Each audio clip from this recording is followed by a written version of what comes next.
Hello students, welcome to Shri Deepchand Chaudhary महाविद्यालय ललितपुर।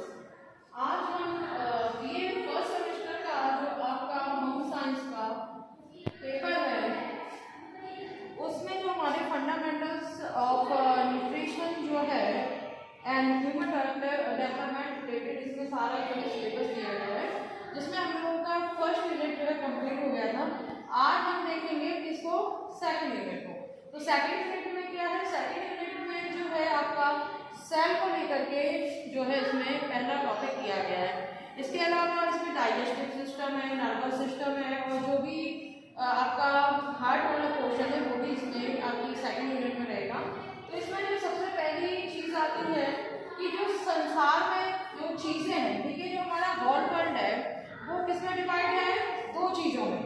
एक वो जो जिंदा है और एक वो जिनमें जान नहीं होती है या जो कैसे होते हैं, निर्जीव होते हैं, यानी सजीव है और निर्जीव है।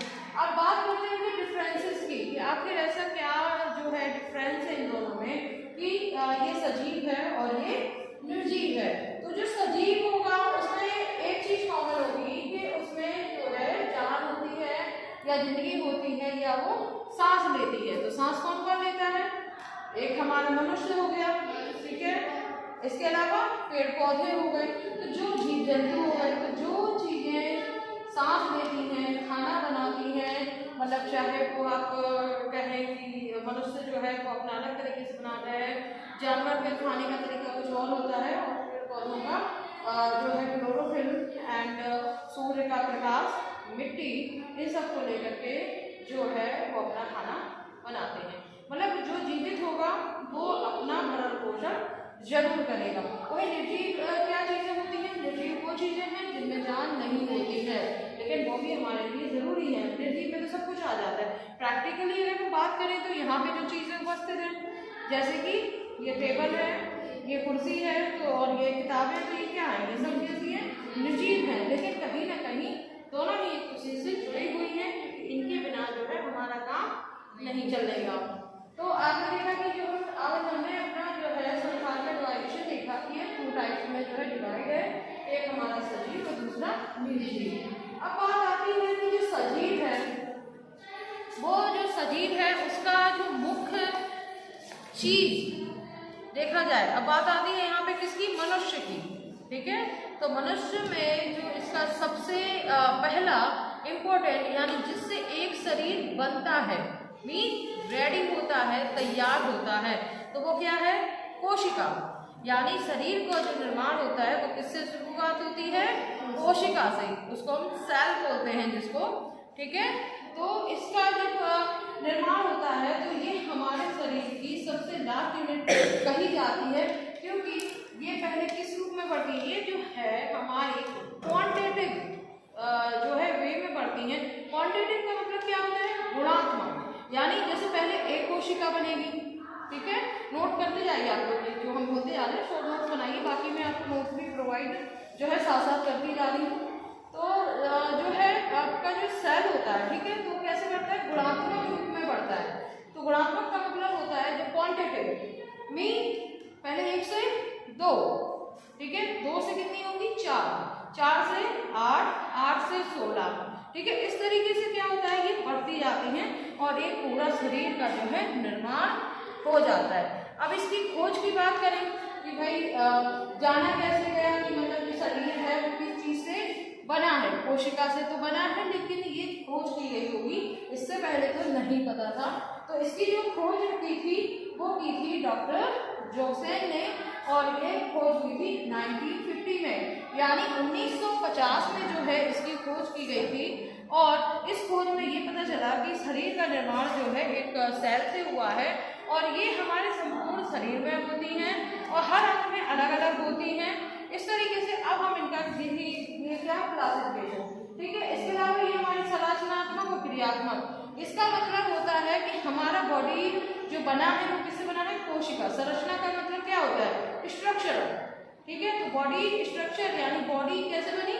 कोशिका से बनी है। वो कोशिका बनती किससे? इतना ध्यान रखना कि जो कोशिकाएं होती हैं उनमें हमारा प्रोटीन जो है वो पाया जाता है, ठीक रखना है। बाकी जब इसकी आंतरिक संरचना पढ़ाएंगे उसमें आपको बताएंगे कि कोशिका में कौन कौन से पार्ट्स होते हैं, ठीक है, और कौन कौन से पार्ट्स होते हैं, उनके क्या काम है, ये सारी चीजें। तो आज हम फिर इसके बाद देखते हैं कि फिर इसके अलावा देखते हैं कोशिकाओं का वर्गीकरण, यानी अगर हम इसकी क्लासिफाइड करें कि कौन सी कोशिका हमारे शरीर के किस अंग में पाई जाती है, ठीक है। कोशिका क्या है, वो तो बात हो गई कि हमारे संपूर्ण शरीर में फैली हुई है उसी से, लेकिन हर एक जगह कोशिका अलग अलग रूप में होती है। जैसे हमने जब इसको क्लासिफाइड करते हैं तो इसको हमने 6 टाइप में जो है हमने क्लासिफाइड किया हुआ है कि पहला जो आता है वो होता है हमारा एपिथेलियल सेल्स, जिसको हम हिंदी में बोलते हैं उपकला कोशिकाएं। उपकला का मतलब क्या होता है, उपकला मतलब होता है झिल्ली। तो हमारे शरीर के अंदर बहुत से अंग हैं, ठीक है। बॉडी स्ट्रक्चर में मैं एक लड़की को यहाँ खड़ा करूंगी, ठीक है, फिर हम उससे पूछेंगे कौन सा पार्ट जो है कहाँ है। उसकी वीडियो हम नेक्स्ट कल बनाएंगे तो उसमें हम खड़ा करेंगे, तो जो भी इच्छुक हो वो यहाँ पे खड़ी हो जाना उससे, तो हम बताएंगे कौन सा पार्ट कहाँ पे है, ये बहुत ज़रूरी है। तो उसी तरीके से शरीर में जो हमारे आंतरिक अंग होते हैं, ठीक है, एक चीज़ याद रखो कि जो हमारे एक्सटर्नल बॉडी अंग होते हैं, ठीक है, उन्हें हम बोलते हैं पार्ट्स, ठीक है। जैसे हाथ हो गया, पैर हो गया, तो ये क्या हो गए, ये हमारे बाहरी अंग हो गए। लेकिन जब हम आंतरिक अंगों की बात करते हैं इंटरनल, तो वो हो जाते हैं ऑर्गन्स, ठीक है। इतना याद रखना, क्योंकि पढ़ रहे हो तो चीज़ें पता होनी चाहिए कि जो बाहर है वो पार्ट्स हैं और जो हमारे शरीर के अंदर हैं वो क्या है, ऑर्गन्स हैं। तो जैसे हार्ट हो गया, लंग हो गया, लंग्स मीन फेफड़े, ठीक है, हार्ट हो गया, एंड किडनीज हो गई, आपका आमाशय हो गया, मतलब जितने भी हमारे आंतरिक बॉडी ऑर्गन्स हैं, ठीक है, इंटरनल जो हमारे बॉडी ऑर्गन्स हैं, सब में ही ये एपिथेलियल सेल्स पाई जाती हैं। क्योंकि अब बात आती है किस चीज़ की, कि इनके रक्षा की, कि जब कोई चीज़ बनी है उसकी रक्षा भी बहुत ज़रूरी है, तो उसकी सुरक्षा के लिए एक झिल्ली, ठीक है, बन जाती है। और वो झिल्ली कौन बनाती है, एपिथेलियल सेल्स, यानी जो आंतरिक अंग हैं उन पर एक झिल्ली का निर्माण करना जिससे कि वो सुरक्षित रह सके।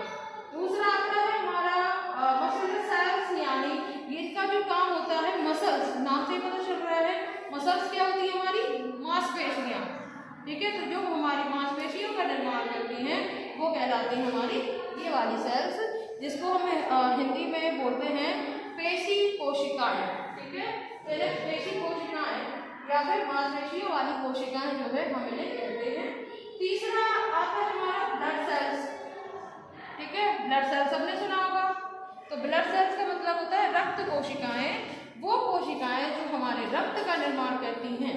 तो रक्त का निर्माण किन दो कोशिकाओं से हुआ है, आरबीसीज एंड डब्ल्यूबीसीज। आरबीसीज को रेड ब्लड सेल्स, ठीक है, लाल रक्त कणिकाएं, और दूसरा हमारा क्या है, WBC. WBC mean white blood cells या श्वेत रक्त कणिकाएं, ठीक है।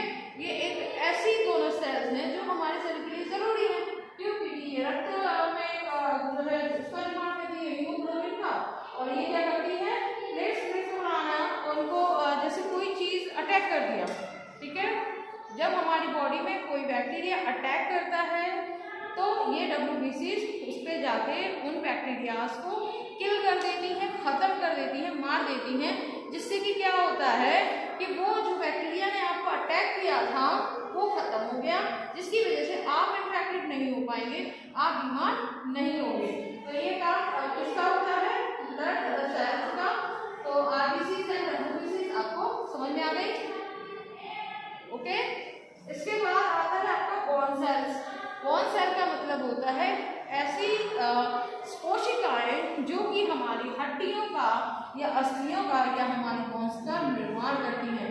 तो जो हमारी बोन्स बनी हुई है वो किससे बनी हुई है, बोन सेल से, इसीलिए हड्डियों का निर्माण हुआ तो इस सेल का नाम ही उन्होंने क्या रख दिया, बोन सेल्स, जिससे कि पता चल जाए कि जो असली कोशिकाएं हैं वो अस्थियों में पाई जाती हैं। तो अगर पेपर में आ जाता है अलग से भी तो भी आप लिख लोगे।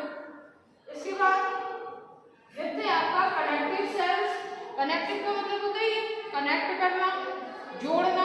तो हमारे जो शरीर के जिन भागों को कोशिकाएं जोड़ती हैं उन सेल्स को हम क्या कहते हैं, कनेक्टिव सेल्स, ठीक है। तो शरीर के दो भागों को जोड़ने का जो काम करता है उन सेल्स को हम कनेक्टिव सेल्स या हिंदी में बोलते हैं संयोजक कोशिकाएं। इसके बाद आता है 6 नर्व सेल्स, यानी जो हमारा तंत्रिका तंत्र होता है, जो हमारे पूरे शरीर में फैला हुआ है, उस नर्वस सिस्टम का जो होता है उसमें जो सेल्स या जो कोशिकाएं पाई जाती हैं उनको हम तंत्रिका कोशिकाएं ही कहते हैं। तो अच्छे से समझ में आ गया सभी को? कोई क्वेश्चन है? अगर नहीं आया हो तो अभी बता दो, तो मैं फिर से आपको बता सकती हूँ।